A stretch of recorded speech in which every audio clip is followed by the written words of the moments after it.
Have you all got the seat? Does everybody have somewhere to sit?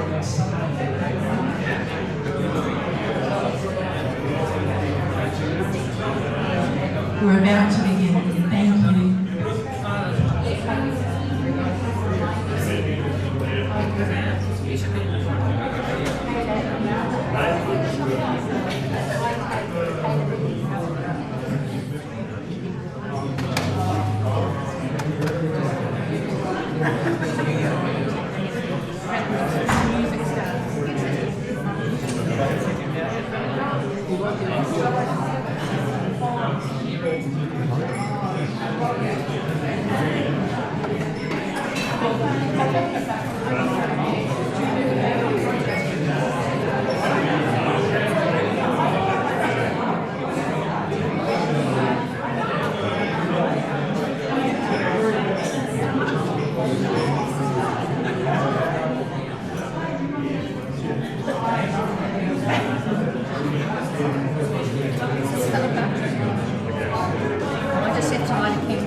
Does everyone have somewhere to sit? Everyone's got a seat? Anyone needs one? You're not here. Isn't it? All right. On behalf of the family of Dene, Frederick Dean Jones, who we all know and love as Dene, I'd like to welcome you all to this beautiful space. This is a real Dene kind of space. He loved the water, he loved the fishing and all the sea, so this is just a beautiful place for him. Everybody comfortable? Good on. Well, a guest of honour would like to come in, so we can get ourselves organised. A little tiny bit of housekeeping. There is only one bathroom. Sharing is not usually advised, but you know. It's in the corner over there. If the alarms do go off, we will actually have to leave, but hopefully nothing's going to happen here today. So for all of you, the way that I fit into this whole thing is I am actually just one of Dene's caregivers. So I was with him through to pretty much the end, and my name is Jackie, and today I'm going to be your wrangler, also known as the MC. So we're just going to invite Dene to come and join us.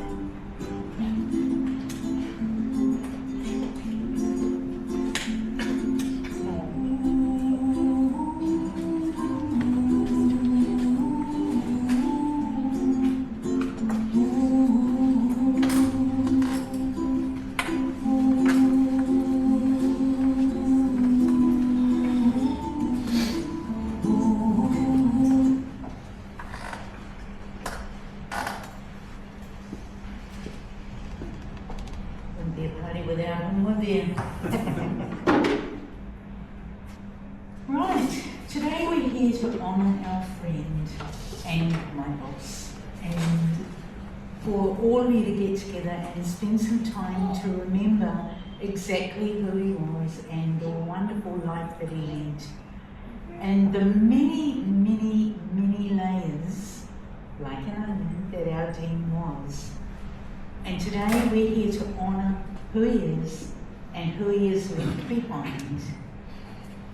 I would like to firstly and foremostly invite up Roger, his brother, who's going to give us a bit of an in-depth into life with Dene.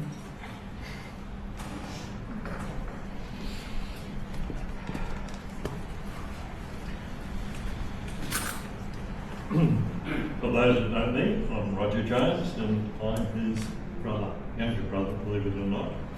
About nearly 15 years, 16 years younger than me.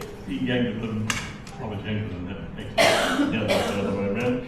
But anyway, I've been told that I've got expressed as 94 years and 20 minutes. And it's not been that easy. Anyway, so because he lived in Torbay and Townsville, a lot of other places, so we have to go through it and see why he got where he got. Okay, he was born in Hamilton, Frederick Dean Jones, and of course because his father was Fred, he was called Dean. So as they did in those days. Anyway, he was born at the beginning of the Great Depression, and a lot of people, well, some of the older people might remember how things went, but most people living these days don't realise how bad things were in the Great Depression. Lots of problems these days. Anyway, our father was an electrical apprentice, and when Dean was born, he was just finishing his apprenticeship and he got the Don't Come Monday calls, and so he had no work. And so he moved up to Auckland to find work if he could. And I'll go back a little bit, his parents, his mother ran a boarding house in Hamilton to make money. Why she ran a boarding house? Because his father was a gold mine inspector. Down in Reefton in 1929, he was inspecting a mine down a shaft and the rope broke and he broke both his legs. So he wasn't an efficient provider from then on. So his wife started running a boarding house to pay for things. So when they moved up to Auckland, they tried various things, but not much happened. So in 1936, his mother left Hamilton and came up and bought a big house near Torbay Beach. So she could run it as a boarding house to make a bit of money and also accommodate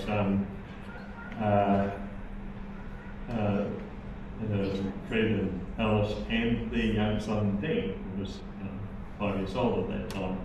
So Dene actually started school in Torbay for his first year.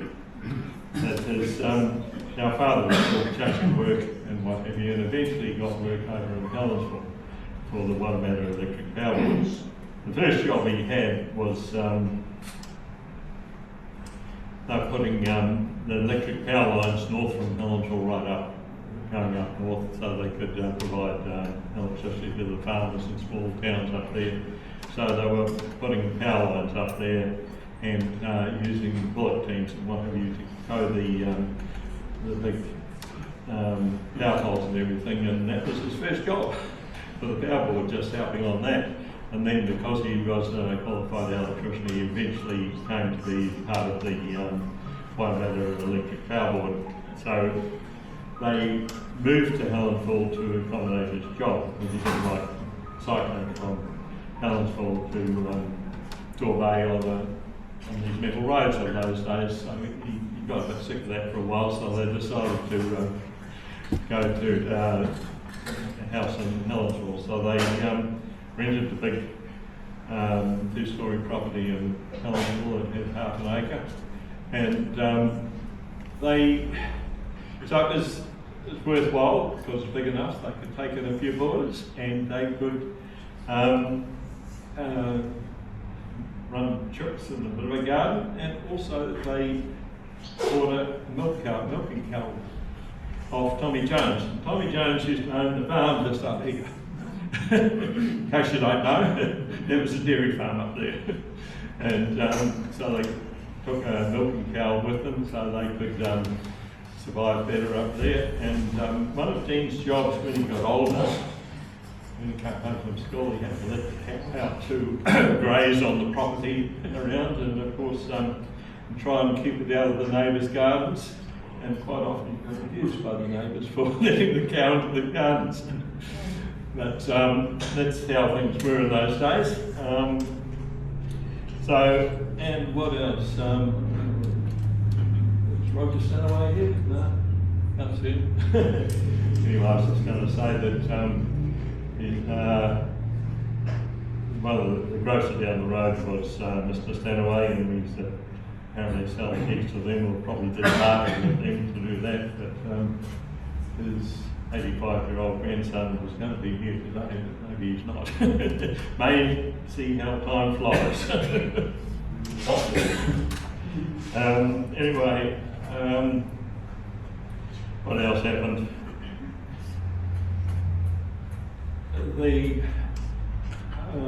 Oh yes, about the boarding house business, they used to take in boarders. And, you know, just to make a bit of extra money. And one of those boarders was a little bit, got very well known later on. He wasn't there for long, he just stayed a couple of weeks, and why he was in Helensville, I don't know. But he apparently had business and tried to make money in the cattle business somehow. Anyway, his name was Stanley Graham. And he's well known in the country, of course, the biggest manhunt there was in those days, because he was a West Coast farmer, and he shot 7 people, including 4 or 5 policemen and things like that. So I had a big manhunt for him. But it was just a small incident that they never took much notice. He obviously talked to our father about shooting and things for a week or 2, and then left them. They didn't think they'd see any more of him, and they didn't, but they heard about him. Anyway, what happened from there on, and we're talking about Dene, because when Dene was with our father quite often, as he progressed, he got during the war, he got given a truck, so we went round to keep electricity going to the farmers, because the farmers were very inventive in how they used their electricity, and so they often had breakdowns. And farms are not like they are now, with 4-wheel drives and everything going as parcel up to the cowshed and up to the house and everything. Most of the time they had to have a horse and dray to get from the road up to the milking shed. So he had to be very inventive in how he actually contributed to keeping the war effort going by keeping the farmers productive and sending their product over to the Great Britain. Anyway, Dene's job when he wasn't at school was to go around in the powerboard truck with our father and keep an eye out for the rabbits, because that was dinner. So when they spotted rabbits, his father got out and shot rabbit for dinner. So anyway, that's the war years and so forth. And when they 1945, they left Helensville, and they got a job, and Dad got a job in Waitemata Powerboard head office, and over to Takapuna there. So that made things a lot more comfortable. And so Dene started Takapuna Grammar in 1945. I wasn't born then. So I'm getting ahead of myself here. It was an interesting period for me, because he was an adult by the time I sort of grew up to be able to know him, and he had started work in the National Bank in Takapuna. He never said much about that job. The only thing he did tell me was when he was sent out to get cash from people and so forth, they gave him a big revolver. but they didn't teach him how to shoot it.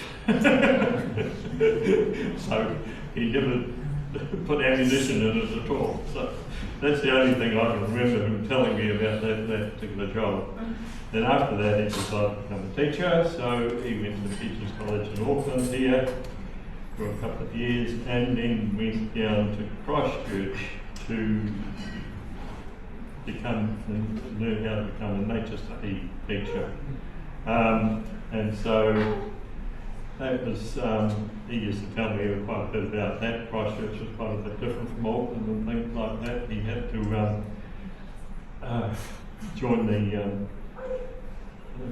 swimming club to teach people how to swim, because people in Christchurch didn't know how to swim in those days. It was too cold.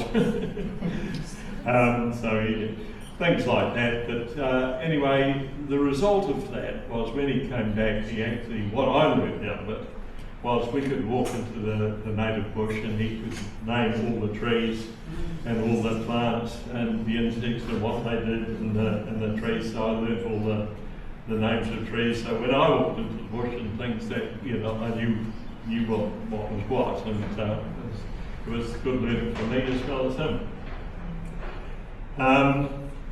Later on, I won't go too much into that because, Peter and I think he might, then it's all, Philip might, Philip, he's not talking, okay. Anyway, they moved to Ardmore after that period. It was in 1960, I think. So the Ardmore Teacher Training College was attached to the university out there, the engineering school at the university out there, and that's where the airfield was, where they used to hold motor races and things like that. My sister came, she said, her husband used to race motor cars around there in the early days. Anyway, the couple of things that I will mention out there. One of the perks going of what his job was actually to teach the Pacific Island, mainly young women, so they could go back to the islands and teach their kids and so on. So that was his job. One of the jobs there was teaching the Pacific Island young women to go and be teachers in their islands.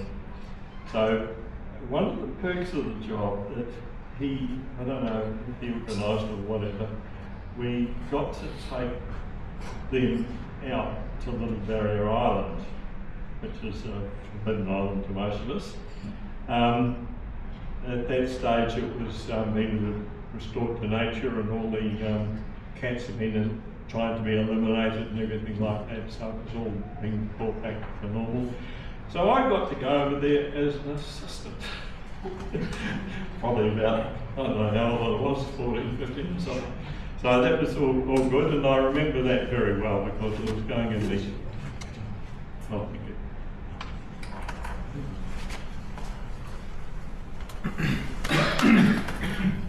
It was great. It's a great adventure. We were only there about 3 days or so, but one of the things which still has modern resonance, we walked up more than halfway up the little barrier, quite high up, and to stay there for the evening, because we were there to see the Cook's petrels, and Cook's petrels have their burrows for the young ones in about halfway up the island, and when they go out to feed, they come back about 10 or 11 o'clock at night, or 9 or 10 o'clock at night, and they come in, you hear them come in, and to the foliage up above, because they're in the dense bush sort of thing. They come into the foliage up above, and you can hear them crashing through the foliage and then clumping onto the ground, and then go to find their burrows to find their chicks. And that's why they want to get rid of the cats, because the cats were eating more at this stage. So anyway, that was interesting for me, because we went up there and stayed there. I don't know whether we stayed the night or we came down after that, I can't remember. Anyway, it was a very good adventure, so that was one of the perks of his jobs that I got to. And the other thing when he was at Ardmore, he decided, he told me they were going to build a big dam up with the ranges there for the Auckland, you see, so we'd better go and have a look at the bush there before they before they filled it up with water. So we hopped on his motorbike and went up there and arrived there about 5 o'clock, just before dark or something. So we found the track to go down to a club room down there they had there, and we went down. We started going down there just on dark.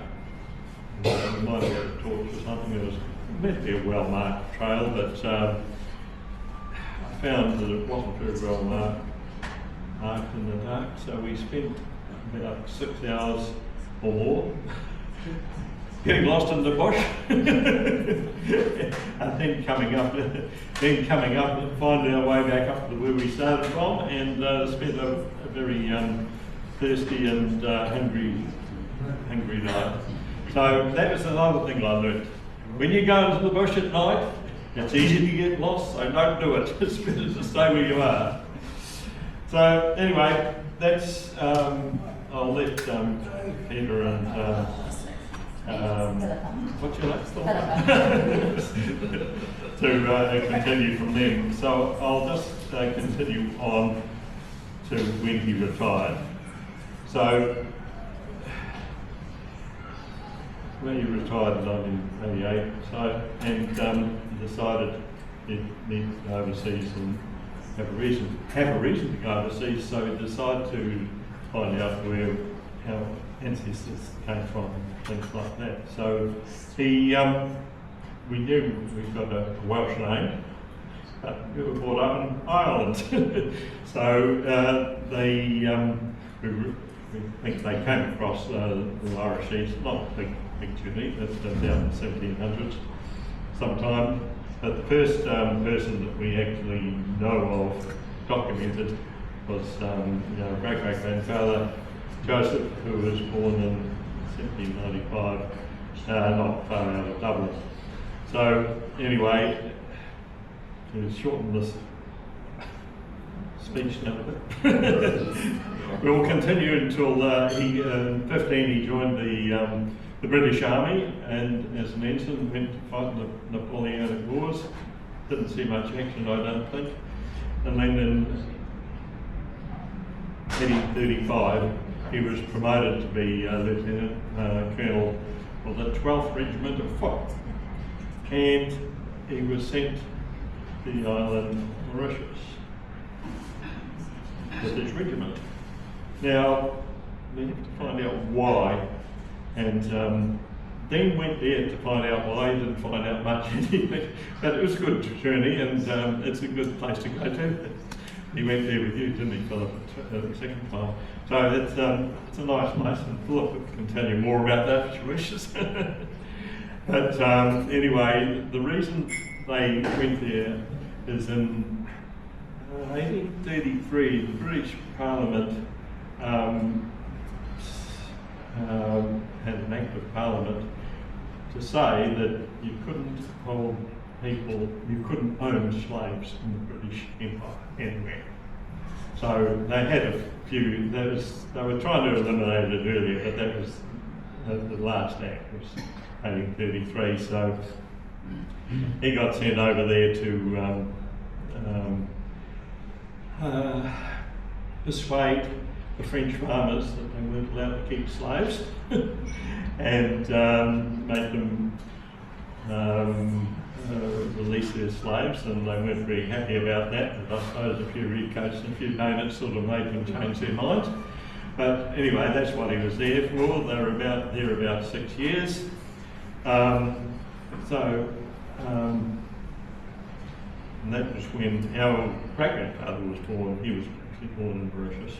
So he was there for those 6 years. And then when he retired, when Joseph retired from the army, because I think he got one of the tropical diseases while he was in in Mauritius, so he sort of had to retire. And when he went back to Ireland, he bought a big country house in the north of Ireland on Rossville. It's actually right up in the north, but it's in what is now the Republic of Ireland, not in Northern Ireland, it's just across the border. So that was something that Dene had to find out about. So when he went to Ireland, he first went to Dublin, and then we went up to Rossville, and the place is still there and it's still kept well, and it's got American owners, I think, when he was there, he found out. So that was all good. So, and then from then on, he transferred to go and see what our mother's family, where they come from. And they come from, well, our grandfather came from Rathlin Island. So, the Rathlin Island, for those who probably don't know, probably most of you, is an island off the coast of Northern Ireland, and the closest point in Scotland is the Mull of Kintyre. So it's sort of in the Irish Channel, and it is surrounded by very strong currents, and so the island itself has got 3 lighthouses on, and they have one down the bottom, a light on it, and then one up the top, it's also got a light on, but it's got the one down the bottom has a foghorn on it, so the ships can know when they're coming up to it. So it was quite an important island, for one of the first places they put lighthouses on.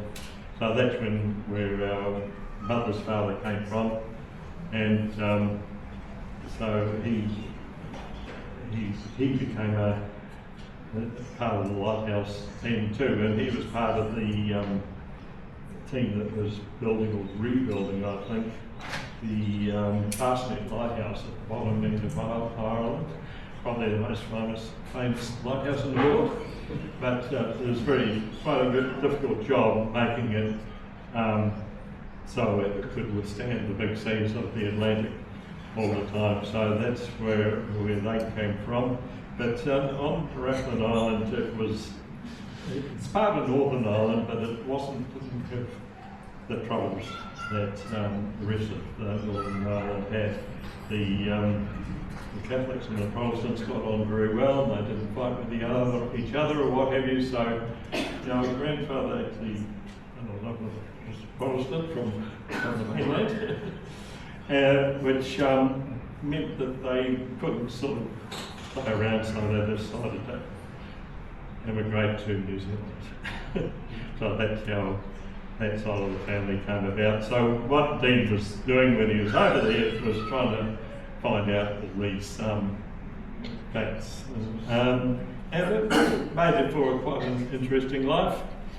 And I think I better leave Peter and Philippa to continue on. Thank you. Thanks.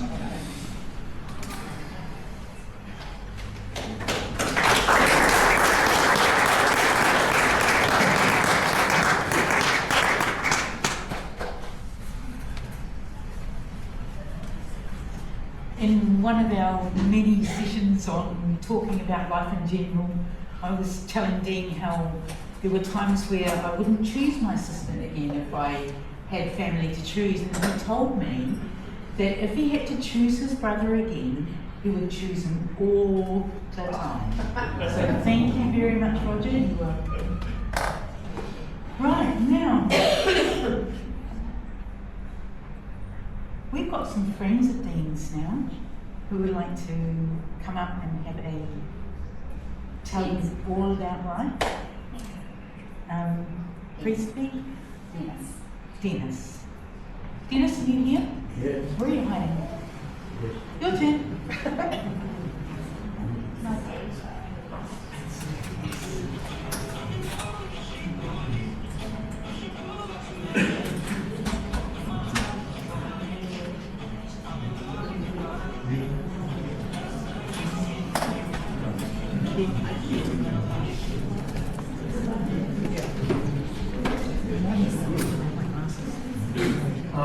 I'm Dennis Trussell.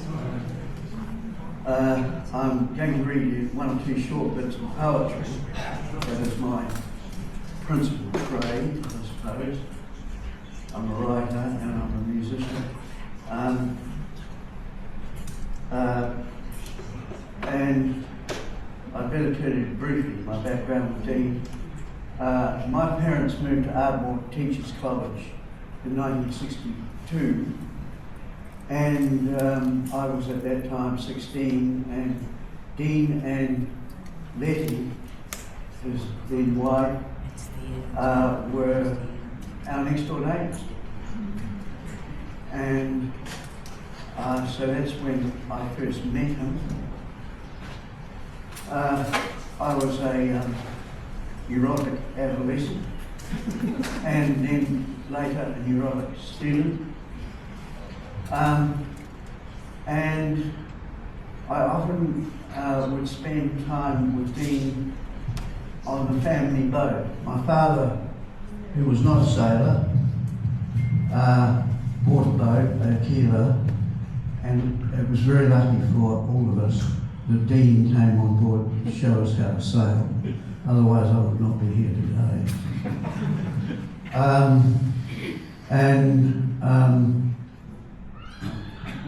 That's very much in some ways how I remember him being at sea and being relaxed at sea, often in slightly alarming circumstances.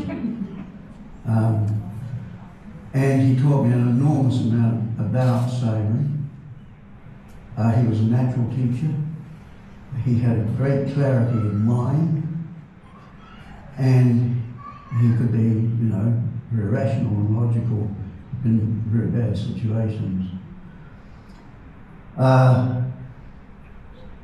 I also appreciated his ability as a naturalist. He, again, had great clarity of mind in describing nature as she was. I made 2 quite long journeys with Dene. I'm not going to attempt to summarise the last 50 years. One was to a very remote part of the northern coast at Waimamaka, where I used to visit regularly near the mouth of the Hokianga Harbour. There Dene taught me to body surf. We lived on the beach for a while. We were just fishing on the beach at the Waimamaka River mouth. And Dene's tuition in teaching me to body surf there actually saved my life some 10 or 20 years later when I got caught in a very bad situation off the west coast here. We talked incessantly about everything. Politics, fishing, poetry. He was quite knowledgeable about poetry. Music, he used to turn up to my piano recitals. We usually get a pretty fair assessment of them.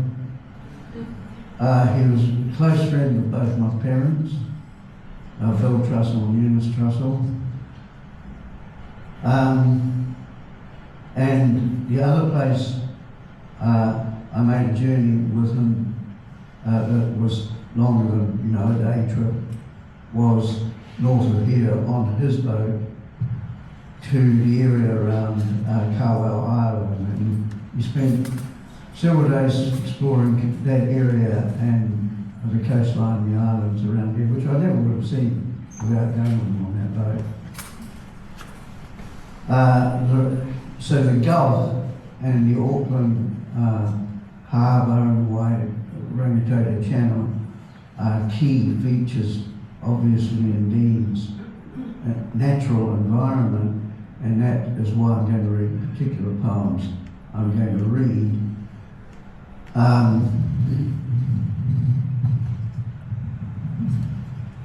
They're not particularly about Dene, but they're about the environment, which really was his muse. It was his inspiration. The first one I'm going to read is called Storm at Waimamaka.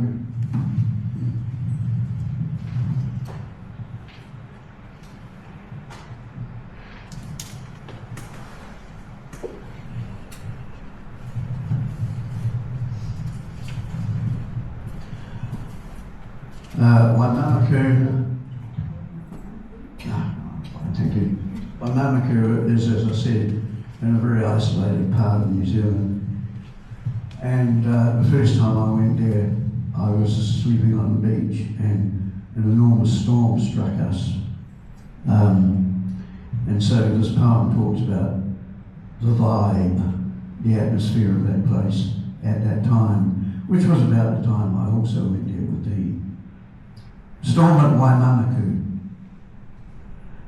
Now you're extinct, and the day burns with its blue reasons, and your sails of rain are buried in the clay muscle of this headland, and the eye can see into the white chaos of the brain, or sweep the drying shingle, or watch waves collapsing across hard, pale sand.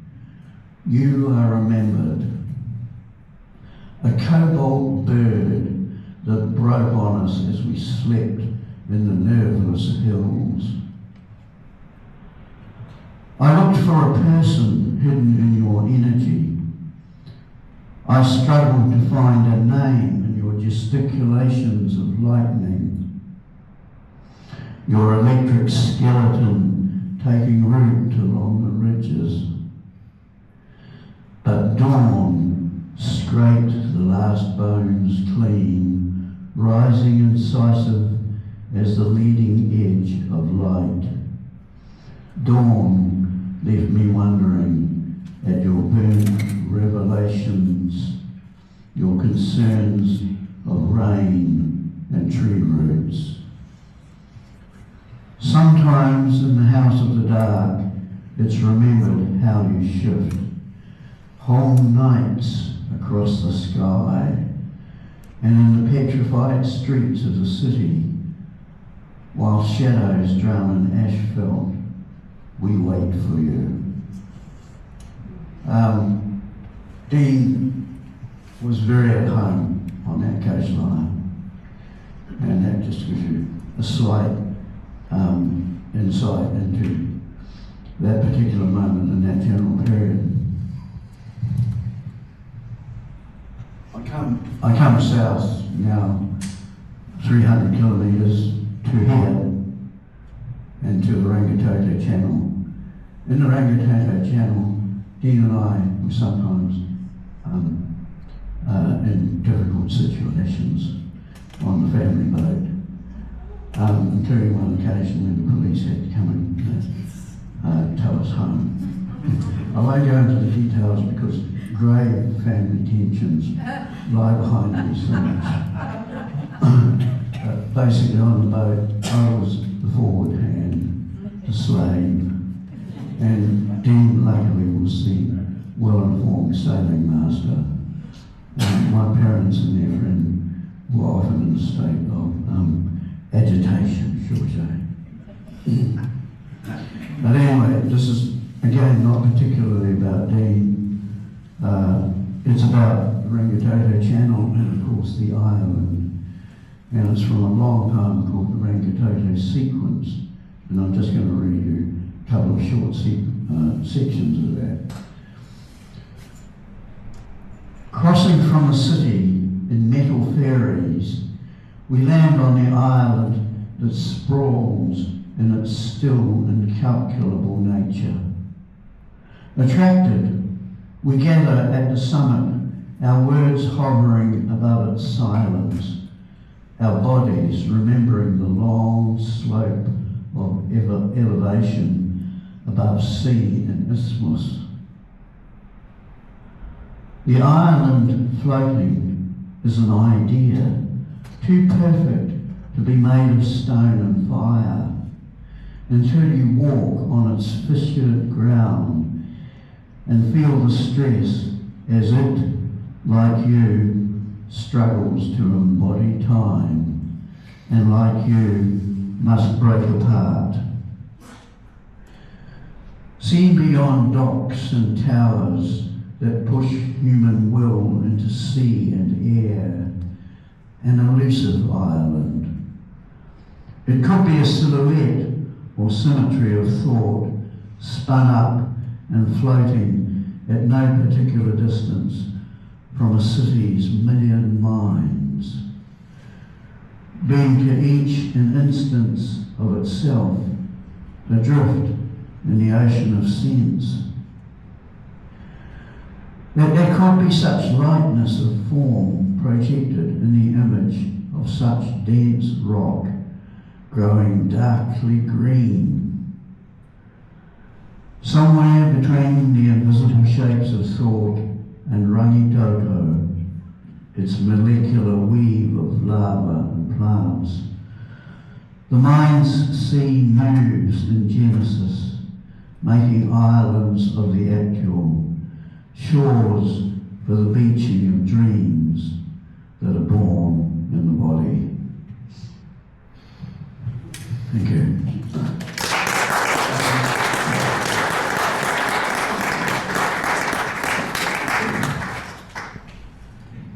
Dene was who told me about the whole state of botany of Rangitoto as we sailed back and forth underneath it. And just one final word to end. One night when we were returning to our mooring, far too late, it was 2 a.m, my father at the helm, nervously, myself in the cockpit. Dene's throwing line ahead of the boat. It was very dark, trying to keep it in sufficient depth of water. And we ran around with dramatic suddenness, and Dene flew head over heels off the bow, cartwheeled in the air, went straight into the sea. It was winter. We fished him out, of course, otherwise he wouldn't have lived as long. But I just will end on that note.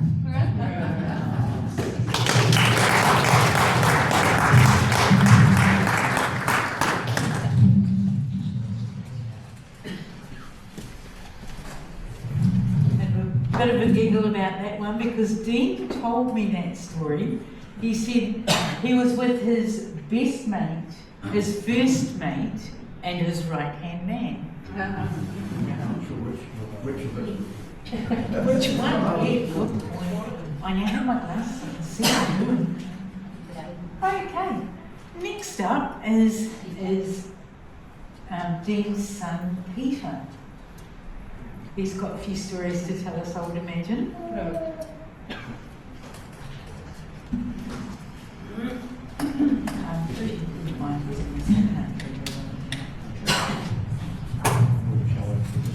Challenge you indeed. Good afternoon. Good afternoon. Welcome everybody, thank you. I'm Dene's son, may or may not have seen me. I've just actually caught up with a lot of people I haven't seen for many years. But, well, I'll talk about my father, he's got to come by. Really, for Dad, starts at, even though he was in Takapuna at first, it started when he got the teaching job at Ardmore, as I and my sisters started growing up. Just before we start, I mean, Ardmore Teachers Training College, you know, there's no self-explanatory. If you want to know more about it, just Google the Colombo Plan in the 1950s. So, as the role was, of course, to train people to be teachers from various countries, not just the Pacific, by the way. And in that course of doing that, excuse me a second, he would of course be in the class teaching. He would also take botany courses, as Dennis alluded to. He could probably give most names in Latin, Maori, most of the plants. And the part where Roger was alluding to, Dene going out with Granddad on the boat, on his truck and whatnot, post-war, I think. He had quite a practical bent as well. And one of the things at first were, in terms of botany and whatnot, is he could look after the flower beds around Ardmore. And he would always be showing students how to propagate things, whatever, colour things. And Poppies were taking up. oh, were they? Honey, no. Yeah, fine. Well, all sorts of things. like that. He also had other, as you say, he would take students on tramping trips, and there's times I'd come, or my sister would come, and he'd be getting off the bus at about 10 o'clock at night, having been down to the mountains, and they all looked absolutely shattered.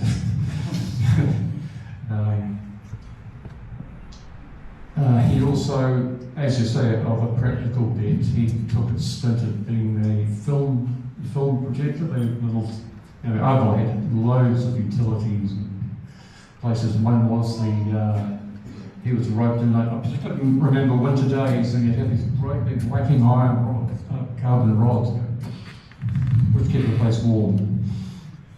As students be watching films at that time.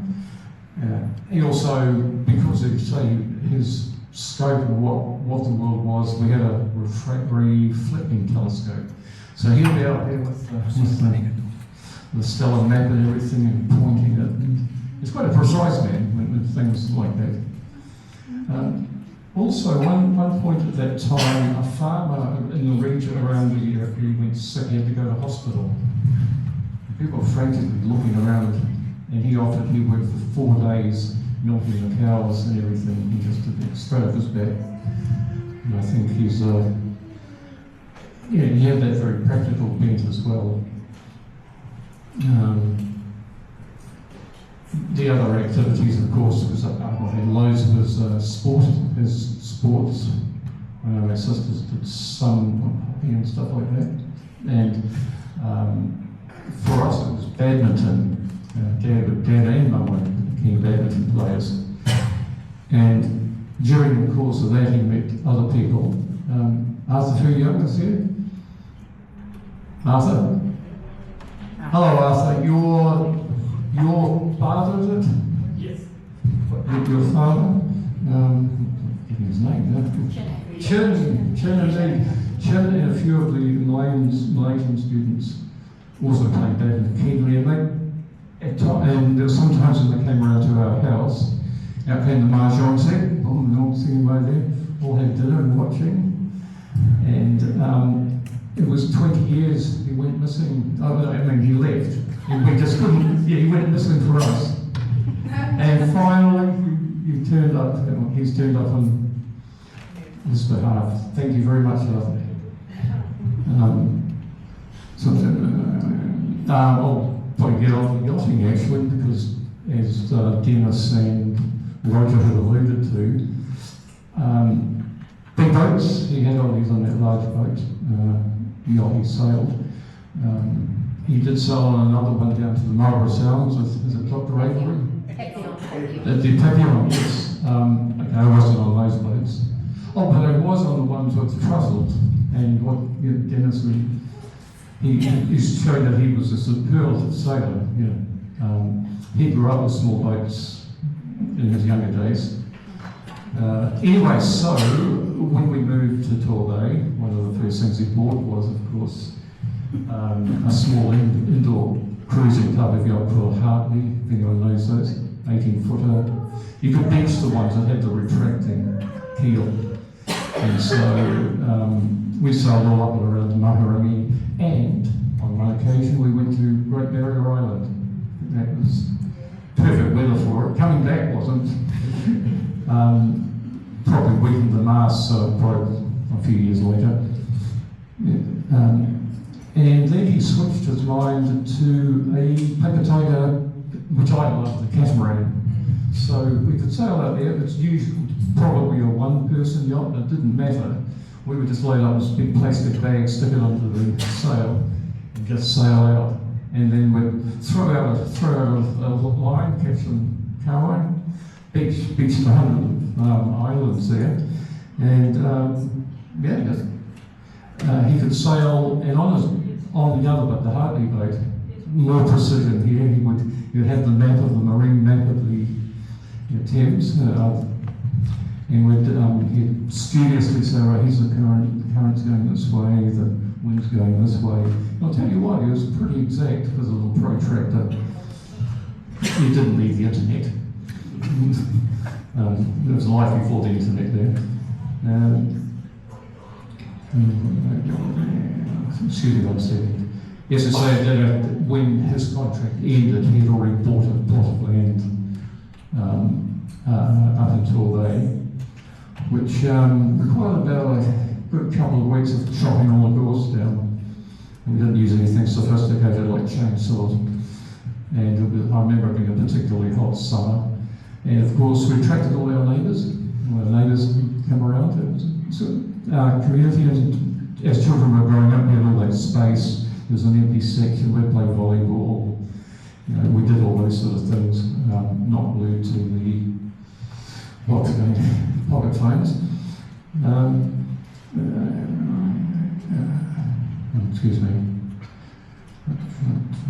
Yes, so down there, and the sporting, and Dad, of course, you know, we had 4 children, so this was kind of difficult in terms of when you're developing 4 sports and things like that.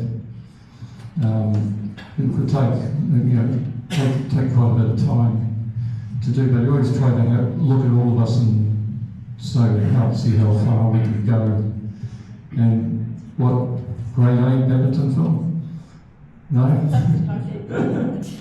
Yeah, I was doing something a little more sedentary, like playing chess, which you would always dutifully take me out to various clubs there.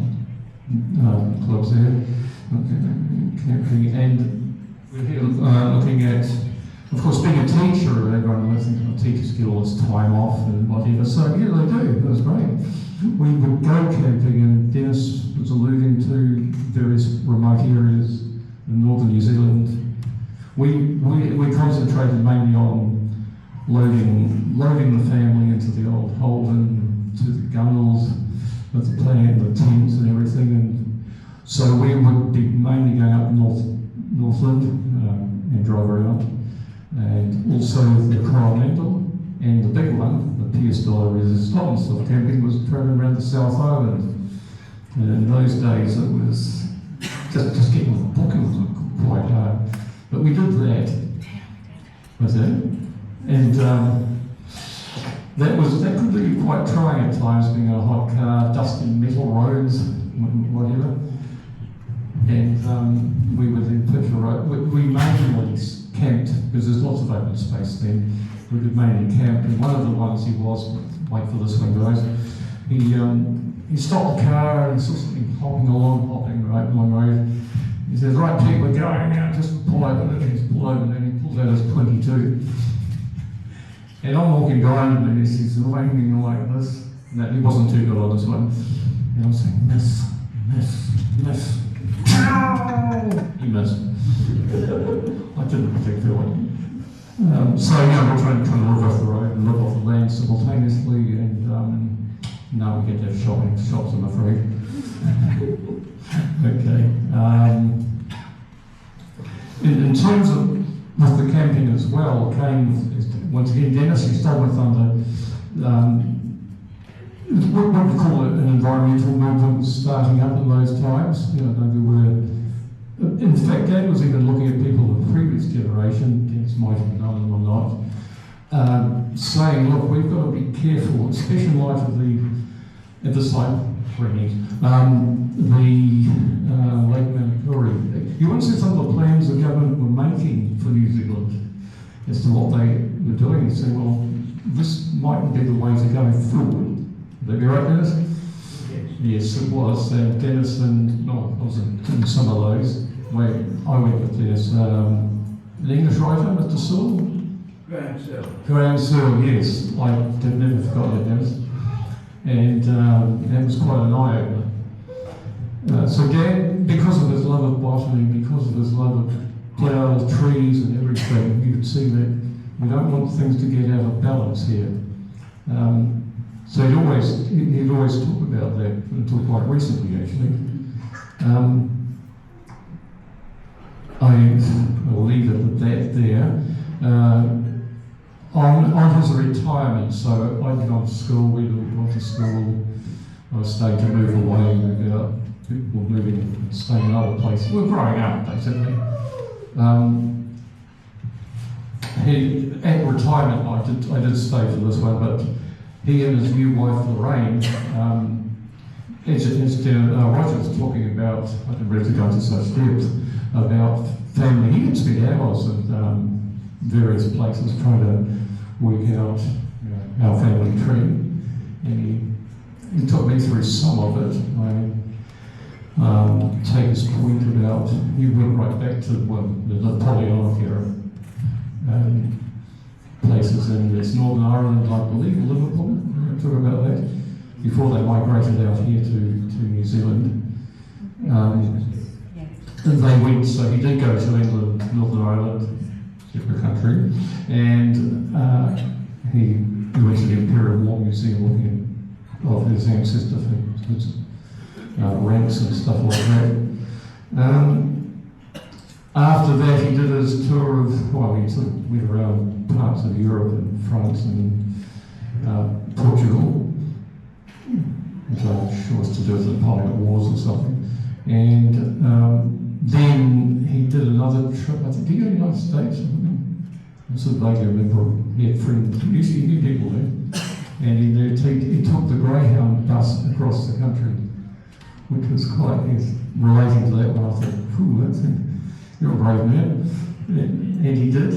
Then he came back. And the other trips, Falkland Island was the Pacific Islands, and he loved those. So did I. Cook Islands, Rarotonga, and Samoa. So I can't say about that. But yes, he would do that. He'd sort of take time out to show us as much as he could of the world, because you've got to be prepared for things. And then after that, of course, he just stayed home, just was around the house more and more until recently. But it was amazing how spry he was for that long. Even a couple of months before, he could be walking around. And for myself personally, I came up just 2 weeks and he remembered me. And that's something I'll never forget. He's got an amazing man in many respects. And I also forgot now to allude to music. He's starting off picking up in the 1950s and whatnot.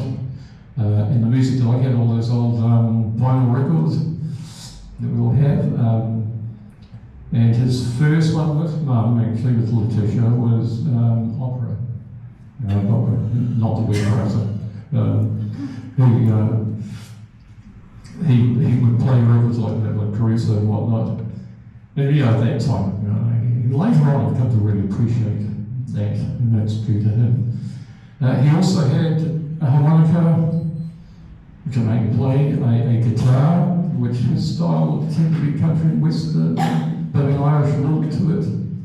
He played in fact, we went to an evening once, and he brought his guitar along with people, and he started playing by the log fire outside, and most of the people in the house party just came and sat and listened to him.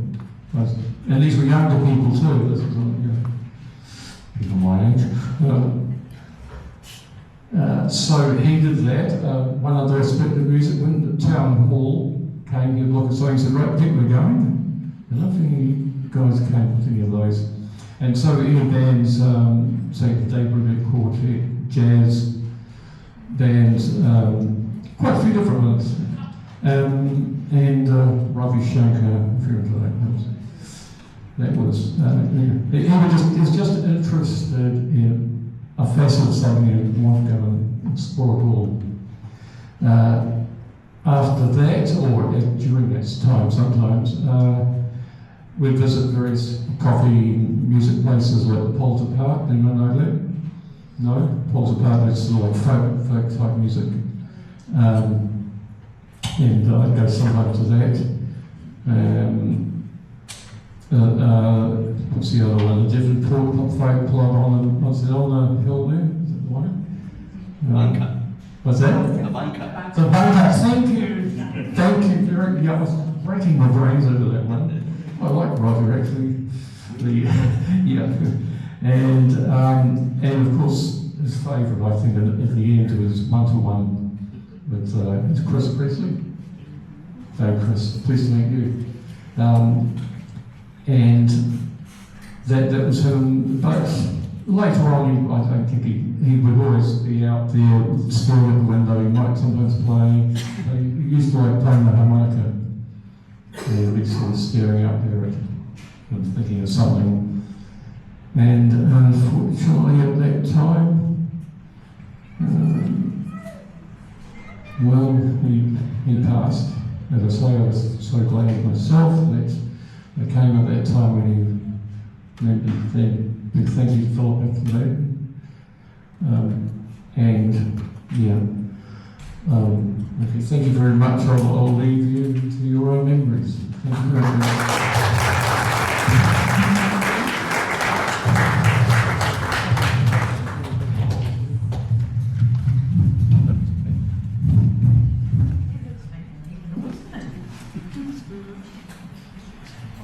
Right up until probably 2 weeks before he passed, every time we put on music, Dene would pick up the harmonica and he would play.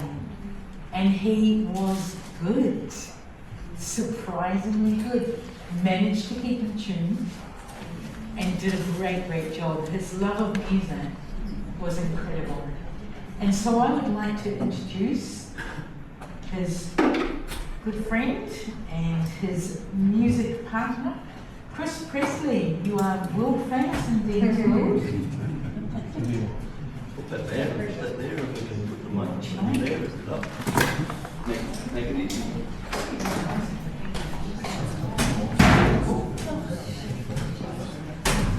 Doesn't work, it doesn't matter.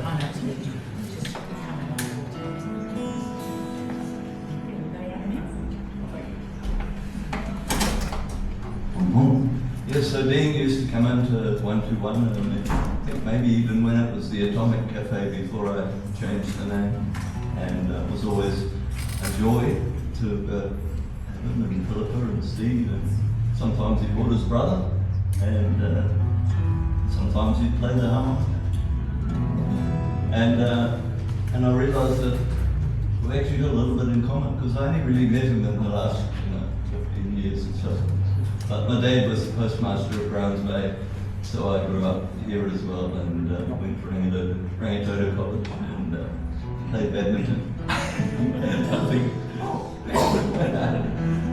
And one of the songs that I remember he liked, and having heard all the background now, I know why he liked it. It's actually by Peter Caton. It's called The Rainbird and the Tea Tree. And you can all sing along. When the rainbird sings in the tea tree, there's cloud on the hills out the back. Look out of your window and you'll see me. I'll be coming in off the track, and I'll be drumming all above the platform. My dog will be footsore and done. I'll call out as I go past your window, just to tell you are the one. Now the stock whip over my shoulder, a flame gold ring in the pack. So perhaps when I go past your window, I'll be coming in off the track.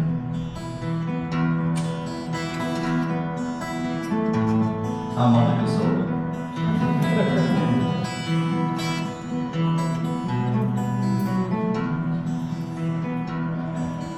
And the rainbird sings in the tea tree. There's a cloud on the hills out the back. Look out of your window and you'll see me. I'll be coming in off the track. Look out of your window and you'll see me. I'll be coming in off the track.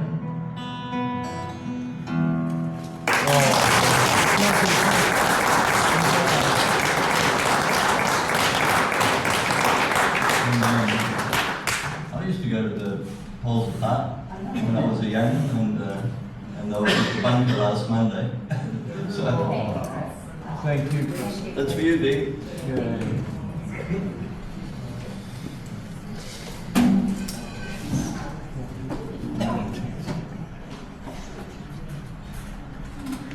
Chris, it was amazing. Thank you.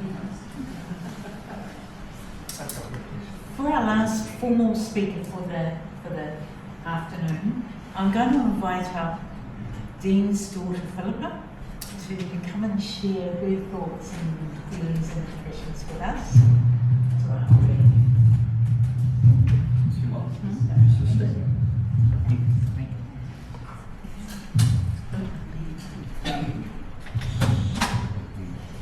I'm going to race through it.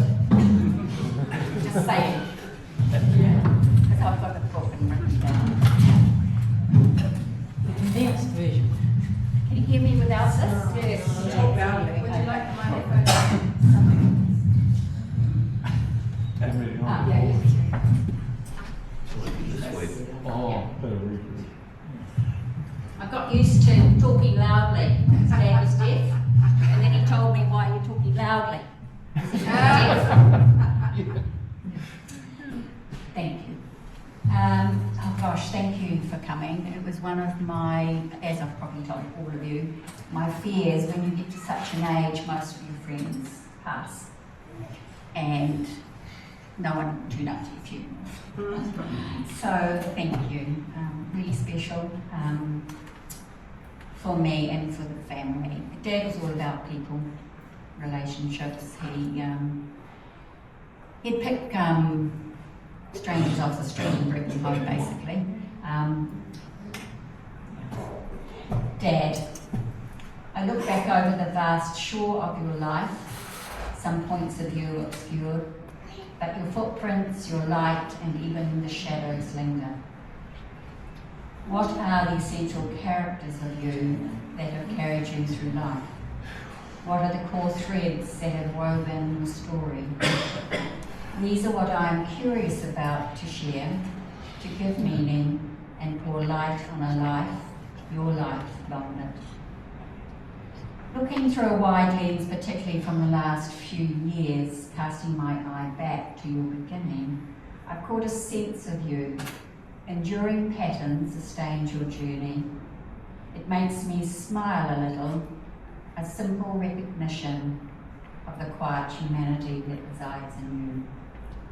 Some of the threads I caught, your curiosity and inquisitiveness, I'm sure you were born into the world with this, your questioning and determination, the glint that catches your eye.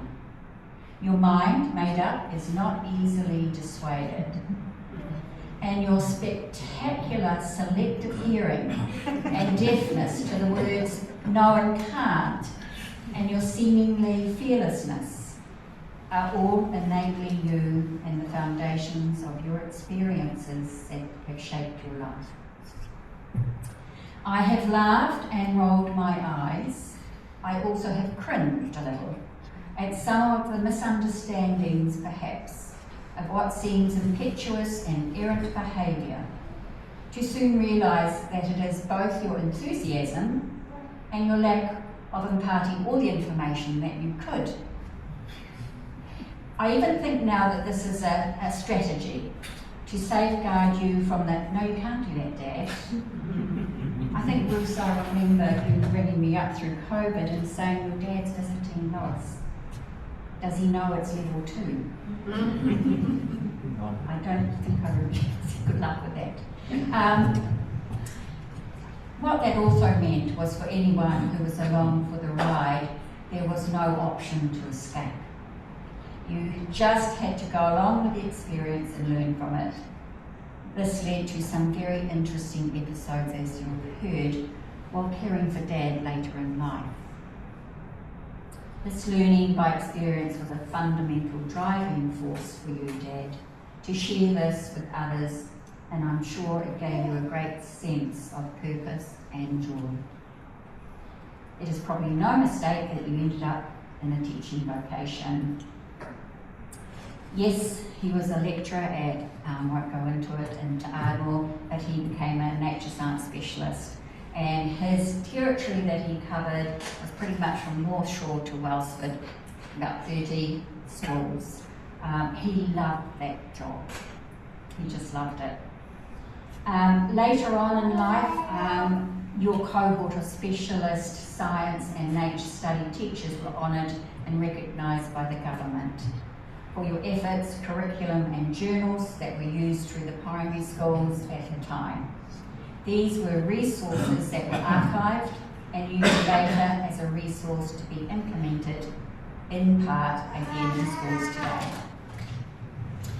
Your curious nature and questioning for things that mattered to you was obvious. I found diaries, journals, lists, notes.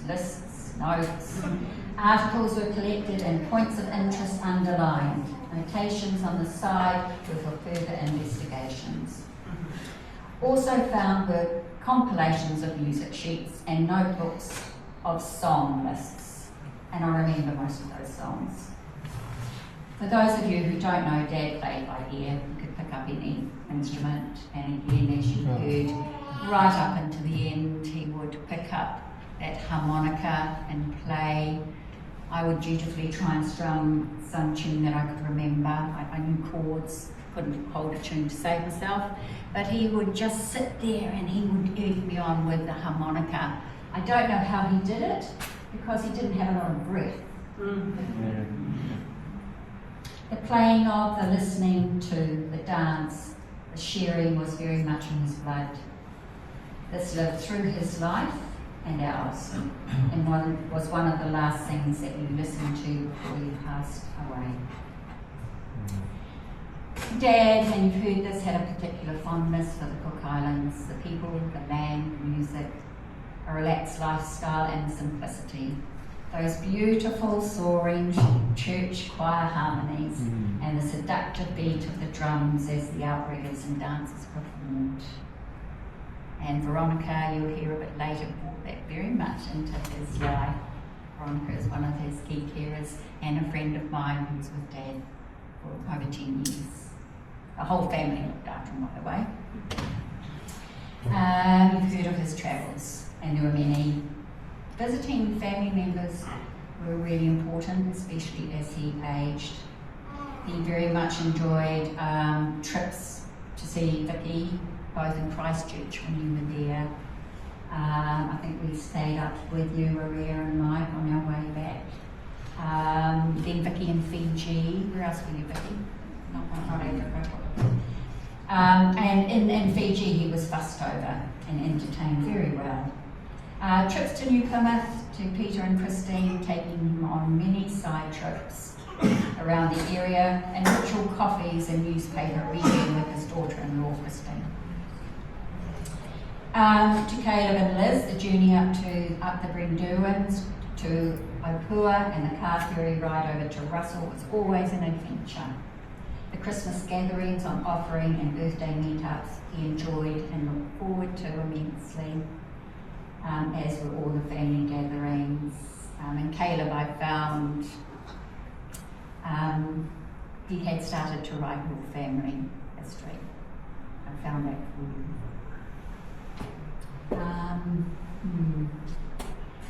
Gosh, there was a particular trip for me that stood out. You made a decision to visit your friend Shin Kuyong, who saw Arthur before in Sarawak, Borneo. Of course, it's a family joke. I had never travelled, but I did. I never thought I would, but I have. I needed to organise this trip, as we couldn't just wing it, which our father really loved to do. With the help of Chin's daughter, Chin, and the good old Lonely Planet guide, I came up with a plan. The itinerary would fit Dad's love and interest for nature and history, I thought. There were a couple of UNESCO sites and a orangutan rehabilitation sanctuary. I really didn't have much of a clue what we were in for. We visited with Chin and his lovely wife for a week, seeing local sites and eating at their local favourite food places around Nuri, Then Dad and I ventured inland to a short plane ride from Murray to one of the biggest cave systems in the world. We were lucky to get on that plane because they called it up in Malaysian, and I just could hear something I remembered at Rangitoto College. I did learn Indonesian, and it was the numbers, and I thought, oh God! And off we were into the plane. We just got there. We arrived at a rainforest tourist and education college. Just up from the river, the lodge was on stilts. It was sticky and humid. We were shown to our room, dark, beautiful wood floors and walls which would be covered in geckos and moths at night. At the main lounge and reception area, we were greeted with beautiful smiles and cooling drinks.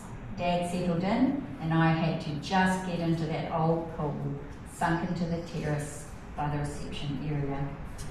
I thought I'd died and gone to heaven. I've never travelled. The skies opened with a torrential downpour which made its way through the canopy and made beautiful patterns on the water around me. It was the smell, the sound, the nature, the whole encounter. Me floating alone in a pool, in the rain, in a rainforest. We were there 3 nights, a boat ride up a river to its source. I jumped in, cold dark water deep within the forest. A tramp to the cave systems, and there were many, were magnificent in their cathedral-like grandeur and drippy mossy greens, reflecting light that took your breath away. How small and insignificant were we? The waiting at dusk at a convenient viewpoint to see hundreds of bats as they flew out through a cave opening into the night. A long walk back in the torrential tropical rain, huddled under a small umbrella Dad and I had. A small torch showing us the way back. We amused ourselves with singing. Yes, those songs from the lists I later found. And synchronicity followed us through this trip. Our final leg saw us in Kuching.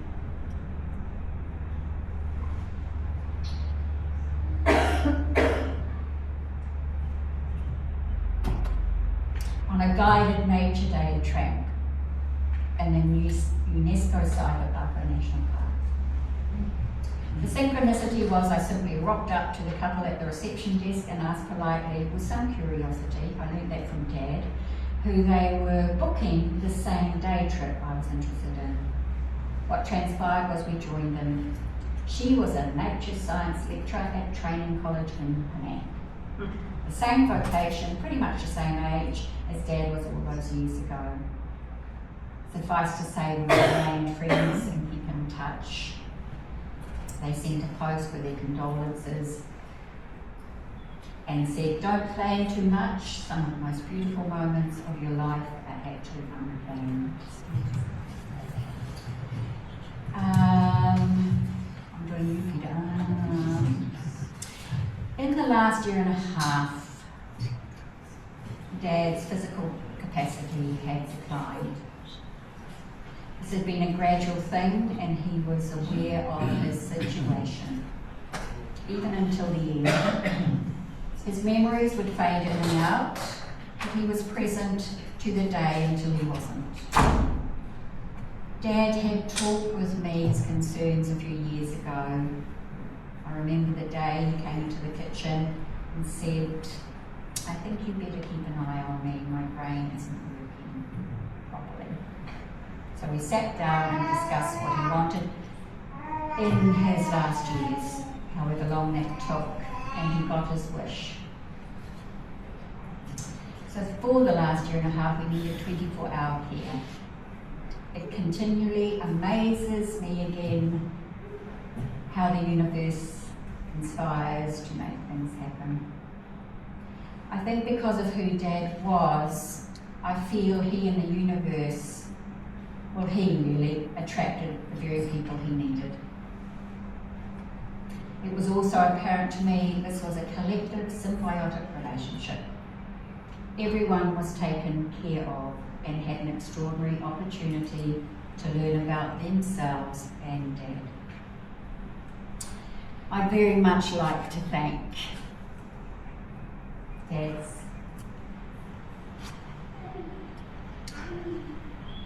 supporters, amazing carers that became friends. There is simply not enough gratitude to pass your way from all of us, the whole family, Roger, Gay. My friend Veronica, you have been with Dad for just over 10 years or so and helped me from the beginning. And from there became not only a carer, but was a good friend of Dad's. There were many small adventures and kindness you shared. Between you was a fantastic friendship. All your care and love and respect for Dad was just phenomenal. Thank you. Veronica's extended family. I think you had so many uncles and aunties. All came and helped with Dad. Music, laughter, outings, guitar playing. Dad's life was not dull, and you were there to the end. Faye and Eddie, can't believe it, came to put their hand up to help me with the night care. I had no idea how I was going to really, I was determined. They just rocked on up and said, here's a roster, this is what we can do. And so we became the night care team. And Eddie, you just used to fix little bits in the house that weren't working, that I was too scared to do. I couldn't have done this without you both. And Eddie, I used to joke, he was the only other man that had slept in my bed with his wife. And do you know what? I think Dad just had the measure of you all. But he never came and sat on my bed at some ungodly hour of the morning and wanted to chat. It was always you two. He never came near me. But thank you, thank you. Louisa, you just came along and said yes. Bright, bubbly, full of energy and ready laughter. I loved you straight away. I think we were the bossy energy buds, I think. She used to say to me, your dad doesn't like me today. They were all very professional. Thank you for your help with Dad after his passing. You helped me with his body to allow him to rest at home for those 3 days. Thank you. Felice, you came later and just filled in the gaps. Your beautiful smile and kind and gentle nature. You were immediately an easy addition to the care family. Thank you. And Jackie, you've met. You appeared and straightened out all that was needed to be ordered. You brought your music, your routine, your discussions, your laughter, reading books, dissecting the news. So many, many insights shared, laughter and wisdom. There was a image of Jackie. Dad was in bed and wasn't getting up that much that day, I don't think. And Jackie's made herself comfortable with her legs up the wall. Were you reading a book with a pillow next to Dad? So he was never left alone. My friend Roland put his hand up to help. You planted flowers, you put railings up, you read books with Dad and much more. Simply spending time, and you shared the load. Thank you.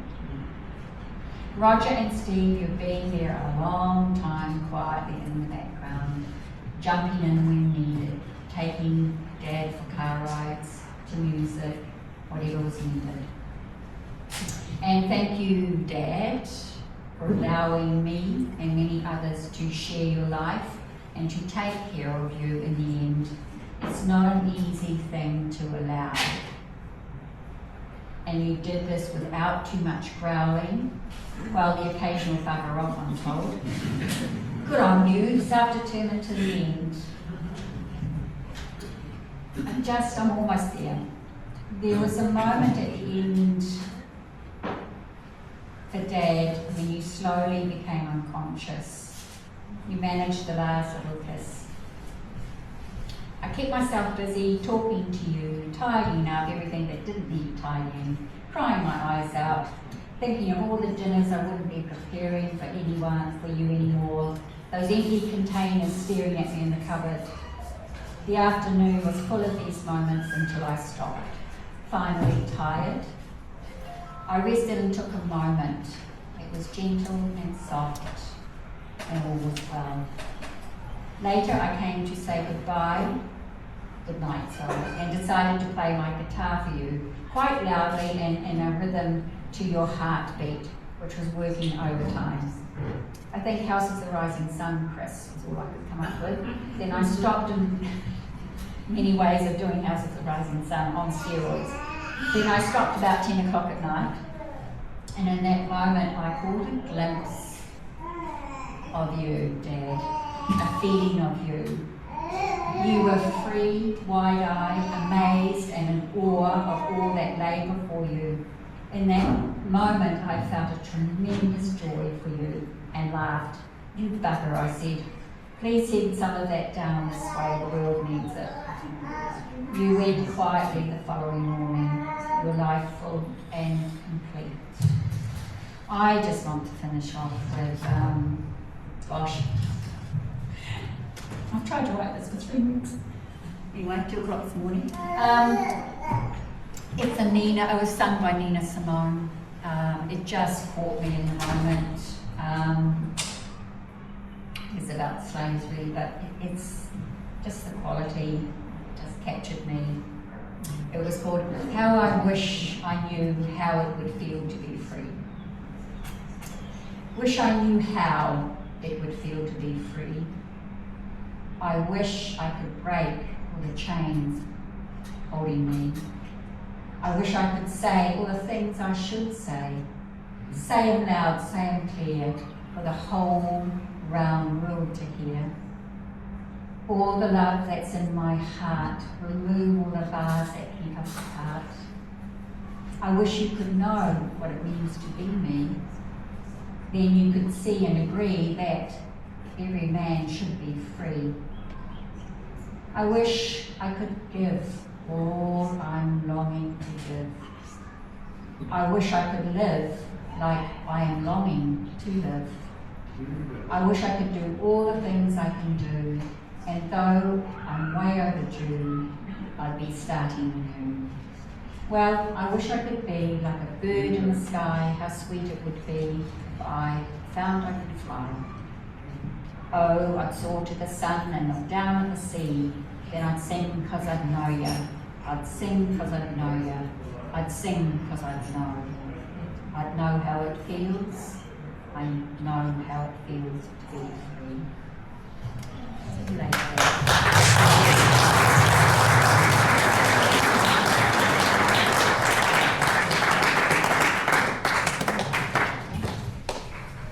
Thank you, Gilda. Roland, did you want to take a moment? I'm going to set up a slideshow. We're nearly there, folks. Before we head off, I do want to say, Philippa alluded to the fact that Dean loved his visitors. And we were sitting there one day and he said to me, Faye's due to visit. And I said, Faye comes here every day at 6 o'clock. He says, no, Faye's due to visit. And I go, Faye's coming at 6 o'clock. And he'd look at me like I was some kind of an absolute idiot. Faye, it was a pleasure to meet you that day. He says, my stepdaughter. He says, Faye was coming to visit, so there were a few people in his life he really looked forward to, and you were definitely one of them. Now, to hand us through Roland while I set up the slideshow. While the slideshow is going, please feel free to get up and move if you want to, or just watch it. It's worth the viewing. Hand it over to Roland for our last. Hi, my name is Roland, and it's actually not so much a talk I'm giving. I met him only for 2.5 years, his last 2.5 years. But in that time, he made a really deep impression, and I think he made me a kind of friend too. So I really only say a few words of how I experienced Dene. And I'm speaking to you directly. I have no idea how much respect I can feel for a person. And so really only a few words of what I gathered in those 2.5 years, what you were as a man, what you are probably in forever as impressions and memory. Here are a few of the things that really struck me as wonderful, actually. I saw your incredible generosity. It was astonishing just to take life as it is. I never heard you speaking any judgment. You never complained. You were free of judgment, and I found this really quite remarkable, really. Your acceptance of life as it is, as I said, no complaints. I actually think you felt grateful about everything that happened in your life and still happens. You took the days without any pragmatism. I thought that was really quite remarkable too. A natural courage, which was wonderful. In all the times I met you, you had just an inquisitive courage and really strong will.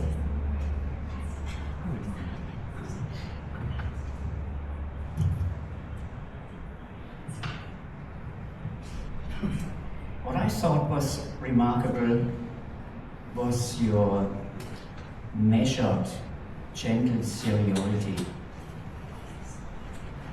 I was grateful myself to see this and to feel this.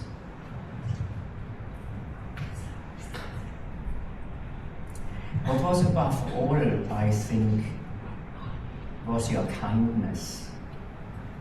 I think you showed incredible kindness and willingness to be and experience what was happening to you, and you knew what was happening to you. 23 years, my senior, you are. And I think you set an example. And I think you remain a teacher. Bless you. Thank you.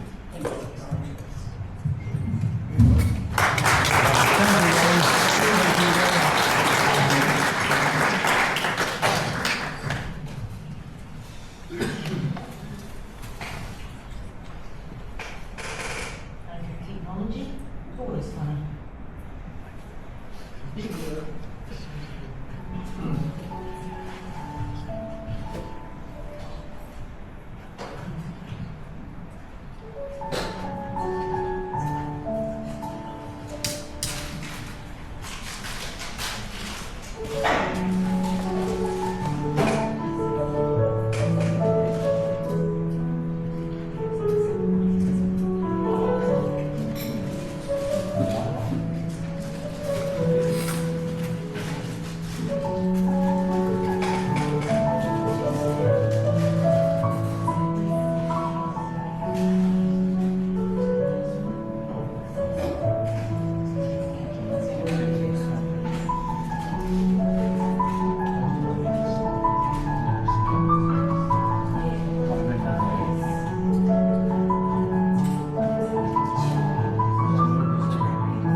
stay at your back.